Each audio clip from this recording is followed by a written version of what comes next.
प्यारे बच्चों, पैस दे पेपर की तैयारी दे लई अज आपां तीसरी जमात की वातावरण सिक्ख्या की वर्कशीट नंबर 7 करांगे, जिस विचले पहले 1 तो 10 प्रश्नों नूं आपां कल हल कर चुके हाँ ते अज आपां 11 तो 20 तक के प्रश्नों नूं हल करांगे। पर बच्चिओ, इस वर्कशीट नूं तुसीं तां ही हल कर सकते हो जेकर तुहानूं तुहाडी वातावरण सिक्ख्या की किताब के पहले 1 तो 18 पाठां का ज्ञान होवेगा। तां आओ देखिए फिर 11 नंबर प्रश्न देखो बच्चियों, किस दी खोज नाल आदि मानव का जीवन सुखाला हो गया है।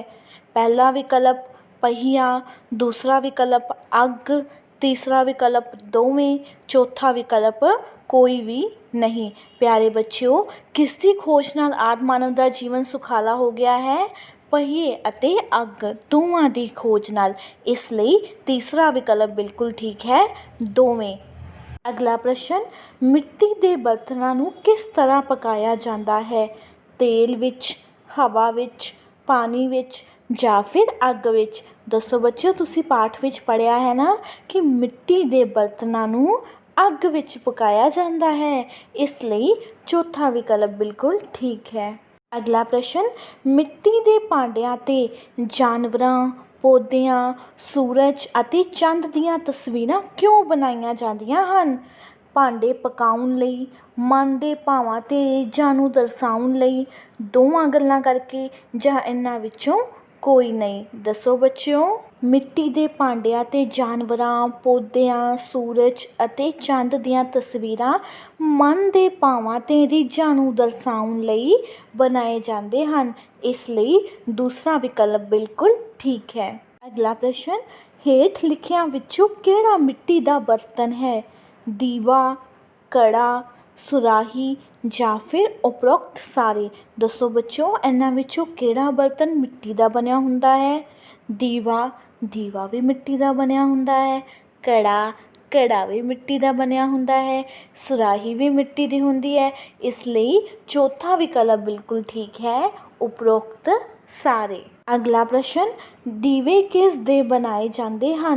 मिट्टी, आटा, बेसन या फिर इन्हां विचों कोई भी नहीं। प्यारे बच्चों, हुणे आपां प्रश्न पढ़िया है कि दीवा मिट्टी का बनिया हुंदा है, इसलिए पहला विकल्प बिल्कुल ठीक है। 16 नंबर प्रश्न देखो बच्चों, हेठ लिखियां विचों किहड़ी स्थानक जां पुरातन खेड है। कोटला छपाकी, बांदर किला, पिट्ठू गरम या फिर उपरोक्त सारियां। दसो बच्चों, इन्हां विचों किहड़ी पुरातन खेड है। प्यारे बच्चों, ये तिन्ने ही पुरातन खेडां हन, इसलिए चौथा विकल्प बिल्कुल ठीक है, उपरोक्त सारियां। अगला प्रश्न, स्कूल विच चंगे विद्यार्थियों नूं की मिलदा है। इनाम, सजा, घट भोजन, घट औखा काम।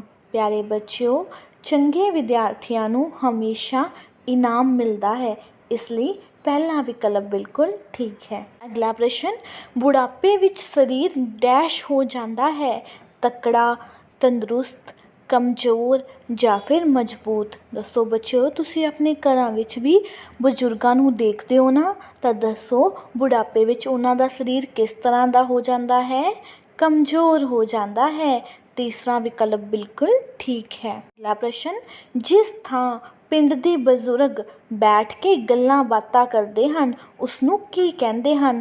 सत्थ, स्कूल, हस्पताल या फिर दुकान। प्यारे बच्चों, जिस थां ते पिंड दे बजुर्ग बैठ के गल्लां बातां करते हैं उस थां नूं सत्थ आखदे हां, इसलिए पहला विकल्प बिल्कुल ठीक है। अगला प्रश्न, किस रुख का तना सफ़ेद हुंदा है। किक्कर, बोहड़, सफेदा या फिर निम। दसो किहड़े रुख का तना सफ़ेद हुंदा है। सफ़ेद का मतलब चिट्टा।